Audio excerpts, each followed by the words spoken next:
there's some things that we didn't get done that I want to get done, that I'm hoping that we're going to get done in the next session. The first one is the Parents' Bill of Rights.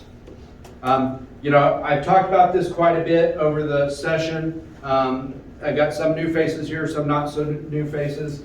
What I would really like is for there to be clear-cut requirements that says that a school has to do certain things to make sure that parents can see what their kids are learning in school, and that there's a stepwise process where parents can challenge material and have it taken out of the curriculum, or if, you know, surveys that their kids are getting, they get to see those, and if they object, they can get those taken out of the curriculum. A way for them to redress their grievances to the government, to the school board that is entrusted with their kids. That is not the bill that we ended up passing, because I'm one person of 125. The bill that we passed was the most benign compromise language to get at the intent while maintaining local control, keeping the how we do it in the hands of local school boards all over the state. It's just a statement of 12 principles that, you know, parents have a right to know what their kids are learning in school. Parents have a right to object to material that their kids are being exposed to. You know, parents have a right to prevent schools from doing medical treatments on their kids without their knowledge. I don't know if you watch TV, you know, there are school districts in other states talking about some pretty crazy stuff.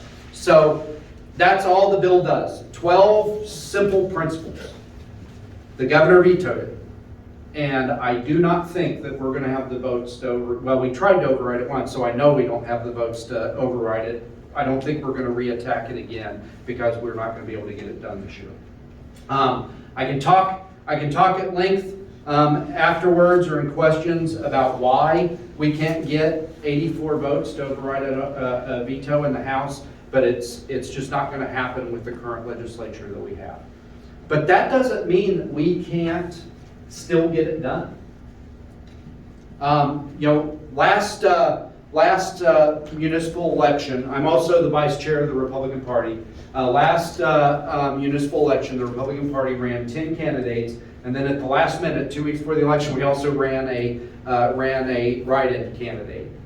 8 of those candidates won, and the write-in candidate who campaigned for 2 or 3 weeks beat the incumbent. And they were campaigning on this, what we're talking about, putting parents back in charge of their kids' education. That's what they were campaigning on. That's already paying off in Lansing. We had a good conservative on there. We got 3 more conservatives on there. They have raised the proposal in the school board of a Parents' Bill of Rights in their school, which is almost exactly what we were not able to get passed in the legislature. There's no reason the local school board can't say, hey, we believe our parents have the right to know what their kids are learning. You know, those same 12 principles. That's what they're trying to pass. And it'll be coming up for a vote. But we don't have the votes for that in the Leavenworth School Board. We've got one of our great school board members here today, but we were only able to flip 2 seats in the school board. Vanessa Reed, Alyssa Murphy.